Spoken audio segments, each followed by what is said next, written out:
फिर सुने क्या जैनब ने कहा है रोजे रसूल में, मेरे सर पर जो चादर है ना उतरी थी ना उतरेगी, मेरे सर पर जो चादर है ना उतरी थी ना उतरेगी, मेरे सर पर जो चादर है ना उतरी थी ना उतरेगी, है मुझ में खून, है मुझ में खून ज़हरा का रिदा कर के आए हो, है मुझ में खून ज़हरा का रिदा कर के आए हो, कहा ज़ैनब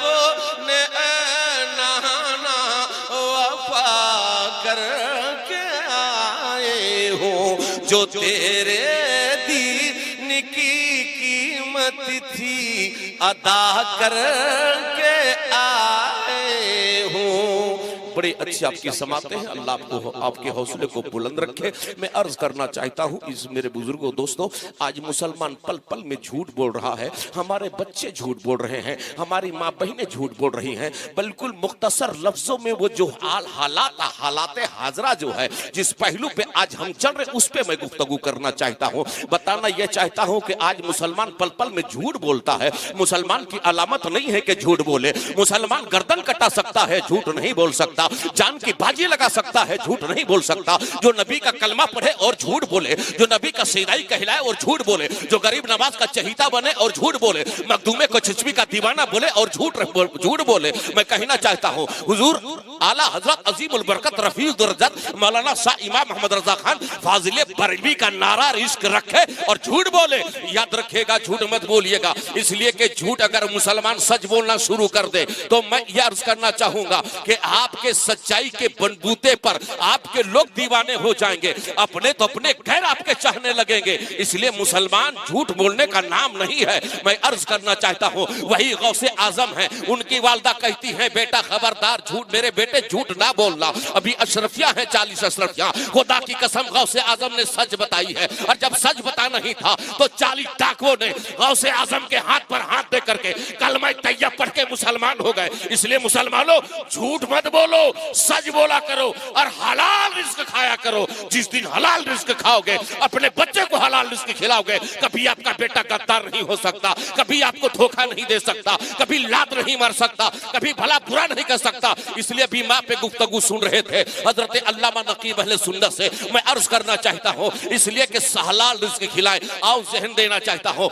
मदीने के गलियों की बात करना चाहता हूँ, जिसका नाम अब्दुल रहमान फारूक है। वो मदीने में रहा करते थे और मदीने में रहा रहने के बाद एक दिन अचानक आप अपनी एहलिया से कहते हैं कि मैं मुल्के शाम जा रहा हूँ जरिए काम के लिए, जरिए माश के लिए। याद रखना, हो सकता है बीवी पूछती है कब आएंगे, हो सकता है 1 साल लगेगा, हो सकता है 2 साल लगेगा, हो सकता है पढ़ भी सकता है। जब वहां जब पहुंचे कौन, अब्दुल रहमान फारूक, जब काम जब काम करने चले गए तो काम पे काम पता ही नहीं चला, बल्कि 1 साल नहीं 20-22 साल का अरसा गुजर गया। और जब 20-22 साल के बाद अब्दुल रहमान फारूक हलाल रिस्क कहते किसको, इसको मैं बयान करना चाहता हूँ। और अब वक्त मिला तो माँ क्या है, माँ का मकाम क्या है, बाप की शान क्या है, गुफ्तगू उस पर भी थोड़ी देर करूंगा। लेकिन मैं अर्ज करना चाहता हूँ और बताना यह चाहता हूँ और समझाना यह चाहता हूँ कि मेरे बुजुर्गों दोस्तों, अब्दुल रहमान फारूक तो चले गए, 20-22 साल के बाद लौटते हैं। और जब 20-22 साल के बाद लौटते हैं तो क्या देखा कि मेरे बुजुर्गों दोस्तों वही 20-22 साल के बाद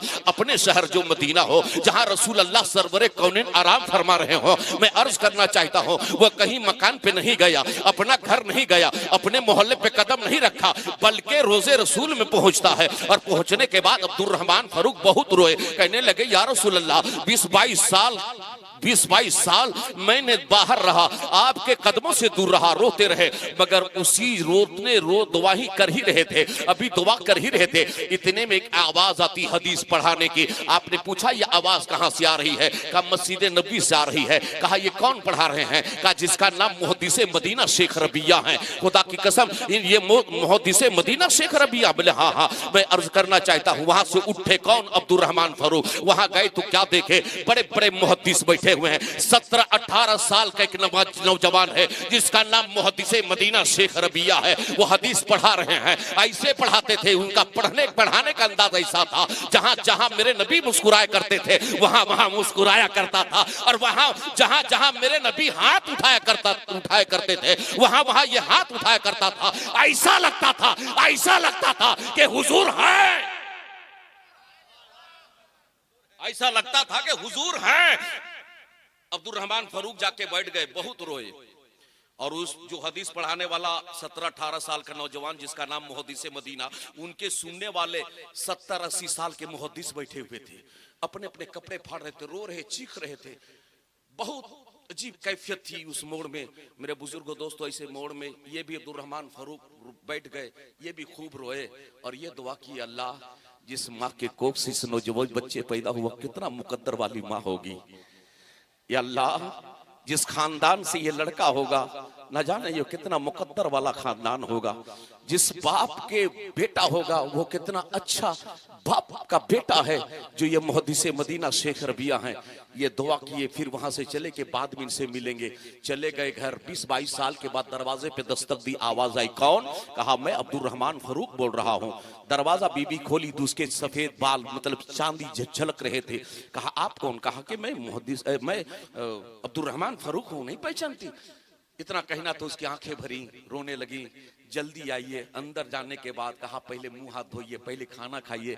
जब जैसी दस्तरखान में बैठे 1-2 लुकमा खाए थे, अब्दुल रहमान फारूक ने पूछा था, बीवी जरा बता तो सही, मैं 30,000 रुपये दे के गया था, पैसे मकान जौ के तौ हैं, पैसे कहाँ गए? बीवी मुस्कुरा के जवाब देती, इत्मीनान से खाइए ना, पाई पाई का हिसाब दूंगी। इत्मीनान से खाएं, पाई पाई का हिसाब दूंगी। फिर खाने लगे, 2-4 लुकमा और खाए और कहने लगे, बीवी एक बात पूछें? कहा जरा हाँ पूछिए, क्या पूछना चाहते हैं? कि मैं तो जा रहा था, उस वक्त तेरे शिकम में एक बच्चा पल रहा था, वो बच्चा कहाँ गया? इत्मीनान से खाइए ना, उसका भी हिसाब दूंगी। बोलो ना सुभान अल्लाह। इतने में खा ही रहे थे, कुछ 10-12 लुकमा खाए थे। उसी गली में नारे तकबीर की सदाएं बुलंद होती है।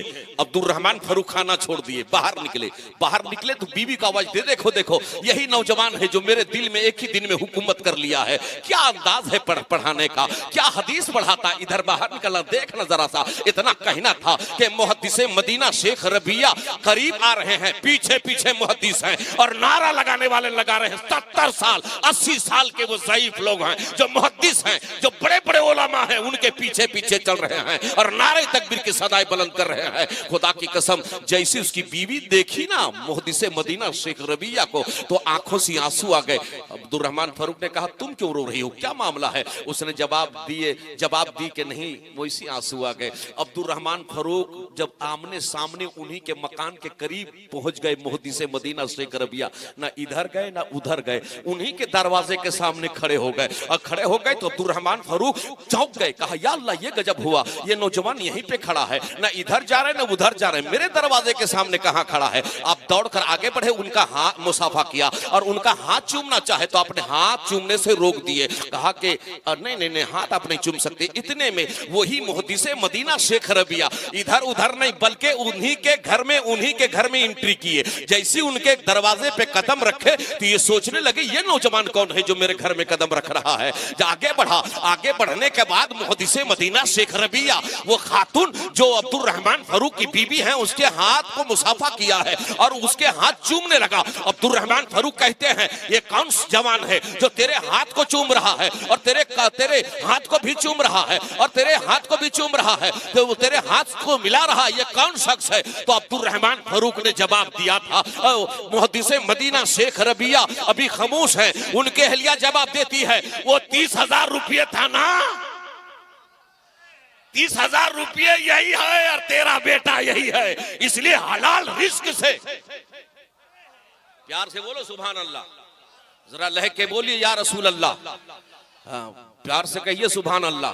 तो पता ये चला, मालूम हुआ कि बड़ी अच्छे लोग हैं और समाते अच्छी हैं। मैं अर्ज करना चाहता हूँ, माँ की बात तो बात में करूँ, इंशाल्लाह टाइम मिला तो बोलूंगा, लेकिन याद रखिएगा माँ नाराज हो जाएगी तो जन्नत की खुशबू नहीं मिल सकती है। याद रखिएगा, माँ वो माँ है जो बड़ी अरमान से पालती है, वो माँ 9 माह तक शिकम में रखती है। खुदा की कसम, हमें चलने में ठेस लगे तो बेचैन हो जाए, कांटा चुभे तो बेताब हो जाए, लेकिन वही वो माँ है जिसे अपने बच्चे को जन्म देने के लिए डॉक्टर के पास तो जब जाने के बाद डॉक्टर ये कहता है इसका बच्चे का सर ऊपर है, इसलिए इसे ऑपरेशन करना पड़ेगा। माँ का दर्द सुनाना चाहता हूँ, माँ कितने अपने बच्चे से प्यार करती है आपके जहन पे रखना चाहता हूँ। डॉक्टर ने कहा ऑपरेशन करना पड़ेगा, इसे यहाँ साइन करो। साइन करना था, साइन कर दिया। जैसी साइन करना था, ऑपरेशन थिएटर में ले जाने के बाद उसे ऑपरेशन के बच्चे को बाहर निकाला, लेकिन खुदा की कसम जैसे ही बच्चा बाहर निकला है वो बेहोश हो जाती है, वो कोमे में चली जाती है, आईसीयू रूम में चली जाती है। लोगों ने पूछा क्या हाल है, कहा वो बेहोश है।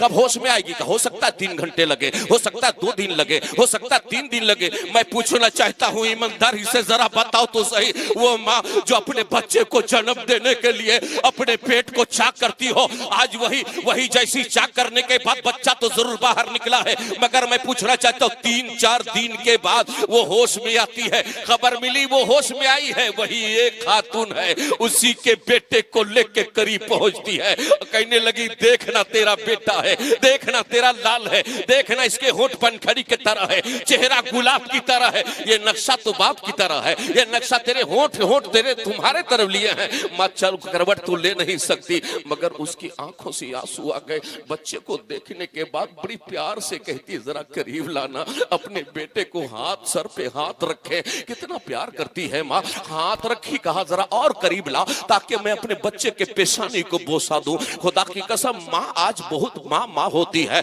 याद रखिएगा, अपने वक्त का अल्लामा हो, अपने वक्त का मुहद्दिस हो, अपने वक्त का कुतुब हो, अपने वक्त के मौलाना हो, अपने वक्त का हाफिज हो, अपने वक्त का खतीब हो, अपने वक्त का कोई भी हो, अगर मां नाराज हो जाएगी तो जन्नत की खुशबू नहीं मिल सकती है। खाने काबा की तवाफ करता हो और खाने काबा की तवाफ करते करते अगर वो उसकी मौत हो जाए, हिसाब बाद में हो, अगर मां नाराज होगी तो जन्नत की खुशबू नहीं मिल सकती है। मैं अर्ज करना चाहता हूं मुसलमानों, इसलिए माँ बाप की खिदमत करें। माँ ही नहीं, बाप वो है जो बड़ी दिन भर मजदूरी करता है, बाल बच्चों की परवरिश करता है। गर्मी है तो बाप बाहर जा रहा है, बारिश हो रही है तो बाप जा रहा है। अक्सर लोग माँ के मारे सुनते हैं, लेकिन बाप होता है। अभी रमजान का मुकद्दस महीना आ रहा है, मैं अर्ज करना चाहता हूँ आपके कपड़े का ख्याल, सारे सामान का ख्याल, बच्चों का ख्याल, बेटियों का ख्याल कौन रखेगा? वही बाप तो है। अगर बाप इंतकाल कर जाए और मैं वो बेवा हो जाए तो खुदा की कसम बेवाओं को याद रखना, अगर कभी कोई बेवा रास्ते में मिले, अगर अपने मोहल्ले में मिले तो याद रखिएगा, बेवा का जरूर ख्याल रखिएगा। अगर यतीम बच्ची है, आप बिस्कुट लेने के लिए दुकान में खड़े हैं, यतीम बच्ची अगर पहुंच गई तो याद रखे बिस्किट एक पैकेट उसे भी उठा के दे दे। जो ही हाथ में लेगी ना वो बच्ची, तो खुदा की कसम रब फरमाएगा फरिश्तों गवाह हो जाओ, इन्होंने एक यतीम बच्ची पर रहम किया है, मैं इस पे रहम कर रहा हूं। प्यार से कह दे सुभान अल्लाह। आखिरी बात जरा झूम के बोले सुभान अल्लाह। इस किसको कहते हैं? अच्छा एक बात बताइए, आपको कलमा किसने पढ़ाया? आपको कलमा किसने पढ़ाया? हाँ, थोड़ा सा बड़े लोग के सामने थोड़ा डरते हैं ना। हाँ, प्यार से कह दिए, हाँ प्यार से कह दिए सुभान अल्लाह। अरे बोलो नहीं यार, ऐसे लग रहा है कि ससुराल में बैठे हो।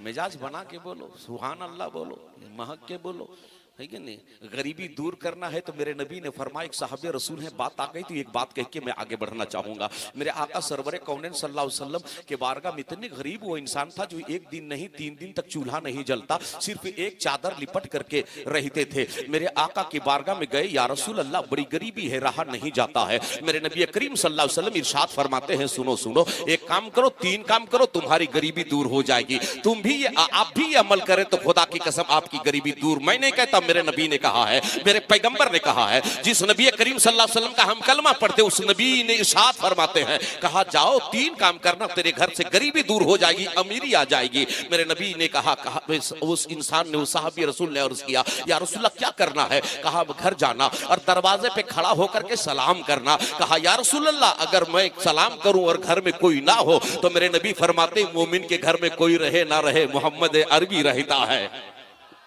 प्यार से बोले सुभान अल्लाह।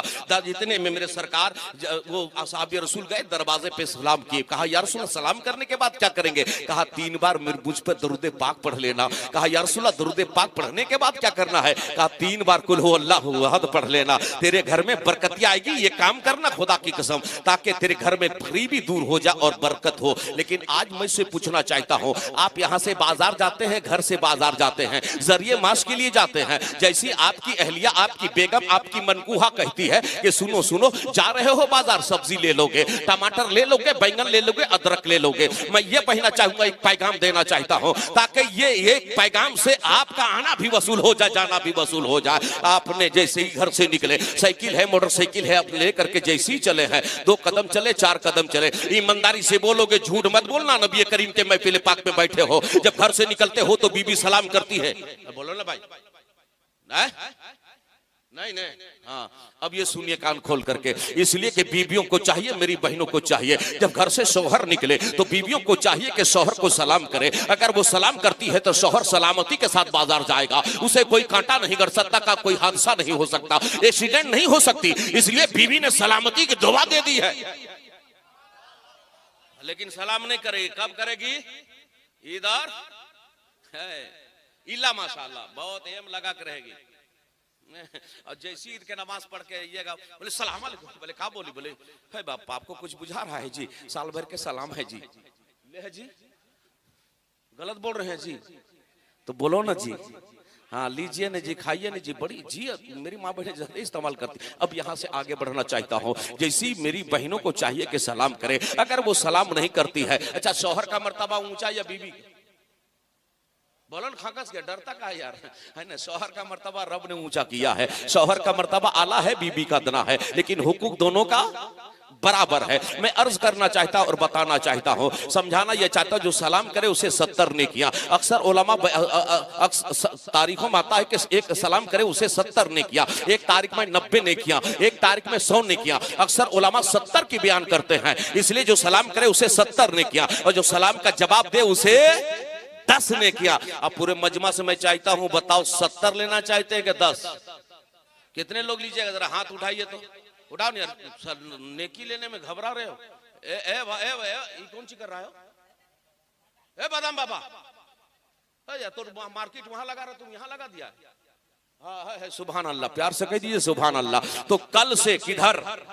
उधर है ना, जाइए, जैसी जाइए मुस्कुराइए, प्यार से बोलिए अस्सलाम वालेकुम। जैसी सलाम कीजिएगा, बीवी बोले पता नहीं इनको क्या हो गया है, वालेकुम सलाम, मुस्कुराएगी। लेकिन एक दिन सलाम कीजिएगा, दूसरे दिन सलाम कीजिएगा, तीसरे दिन सलाम कीजिएगा, उसे गैरत जाग उठेगा, वो बेचैन हो जाएगी, बेकरार हो जाएगी। मेरा शौहर सलाम करे, मेरा सरताज सलाम करे, मेरा रहनुमा सलाम करे, मेरा पेशवा सलाम करे। आज आने दीजिए, पहले मैं सलाम करूंगी।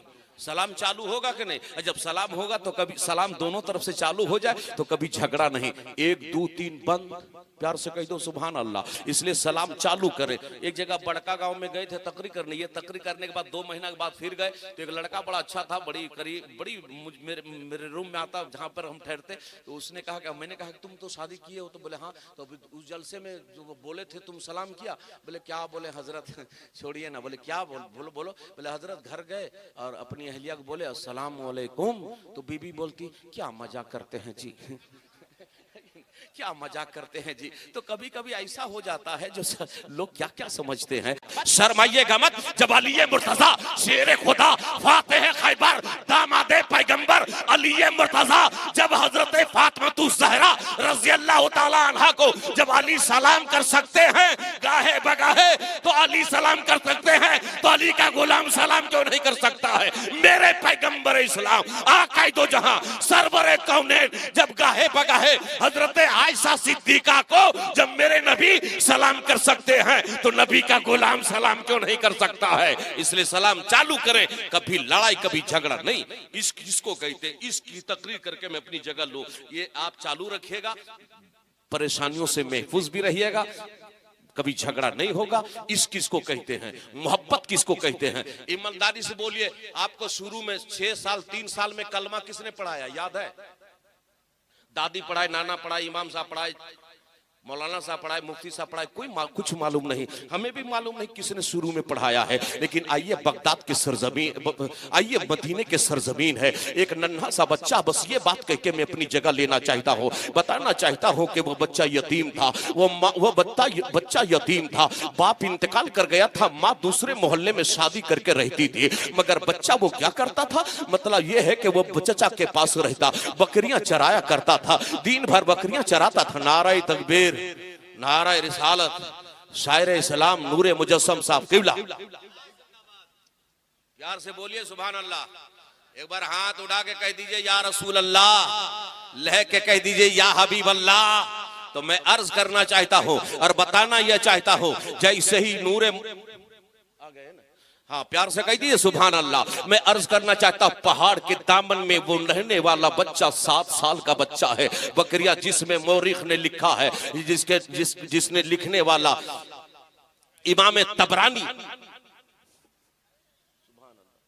इमाम तबरानी ने अपनी किताब में लिखते हैं, मैं आपके सामने बयान कर रहा हूं। पता ये चला, मालूम हुआ कि जैसे ही वो बच्चा वो चचा के पास, बाप तो इंतकाल कर गया, माँ दूसरे मोहल्ले में शादी करके रह रही है, लेकिन वो चचा के पास रहता था, वो बकरियां चराता था, बकरियां दिन भर चराता, जंगलों से आता, घर आ जाता, अपने चचा के पास रहता। एक दिन जंगल की तरफ बकरियां लेकर गया, जैसी पहाड़ के चोटी में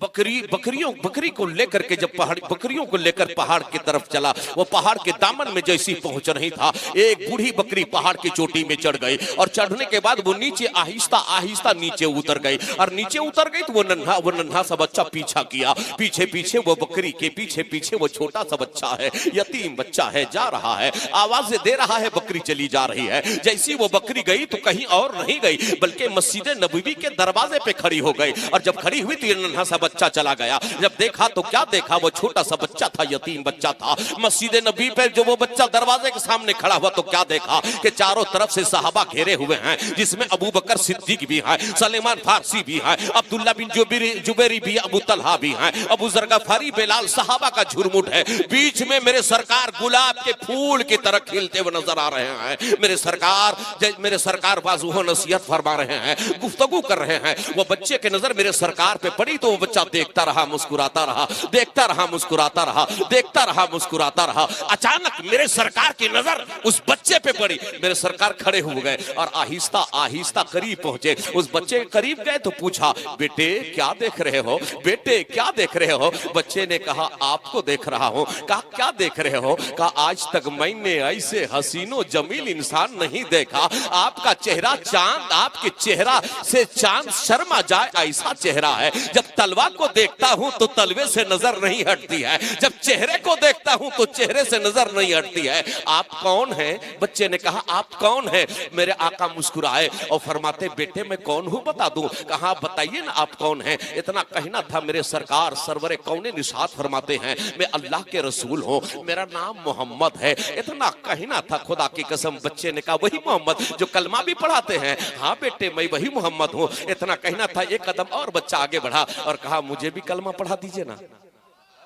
मुझे भी कलमा पढ़ा दीजिए ना। इतना कहना था, मेरे नबी ने फरमाया, बेटा हाथ बढ़ा। मेरे पैगंबर ने हाथ पर हाथ रखा और कहा, बेटे पढ़ ले, अशहदु ला इलाहा इल्लल्लाह अशहदु अन्ना मुहम्मद रसूलुल्लाह सल्लल्लाहु अलैहि वसल्लम। जैसी वो कलमा तैयब पढ़ा और जब बच्चा चलने लगा ना, क्या इश्क है। आप यहाँ बैठे हैं, उधर इधर घूम रहे हैं, देखिए वो बच्चा छोटा सा बच्चा है, 7 साल का बच्चा है, वो भी छोटा सा बच्चा है, ना इल्म है उतना, ना पढ़ा लिखा नहीं, अभी पढ़ा नहीं, वो बच्चा है, बकरियां चराता है। लेकिन जब चलने लगा ना तो पलट कर मेरे सरकार को देखता, फिर मुस्कुराता, फिर चंद कदम चलता, फिर मुस्कुराता। इसको कहते हैं मोहब्बत, इसको कहते हैं प्यार, इसको कहते हैं। जब चलने लगा चलता रहा, 2-4 कदम चला। आज हमारे बच्चे गलियों में गाना गाया करते हैं, गीत गाया करते हैं, और मुझे कह लेने दीजिए आज बच्चे क्या पढ़ेंगे। आज तो पबजी खेलते हुए नजर आ रहे हैं। देखिए चौराहे पर, गली गली पर देखिएगा, पीढ़े पर देखिएगा, बैठकर पबजी खेलते हुए नजर आ रहे हैं। इसलिए बाप ने आपको इसलिए मोबाइल नहीं दिया है कि तुम पबजी खेलो, इसलिए पढ़ करके अपना बाप का नाम रोशन करो,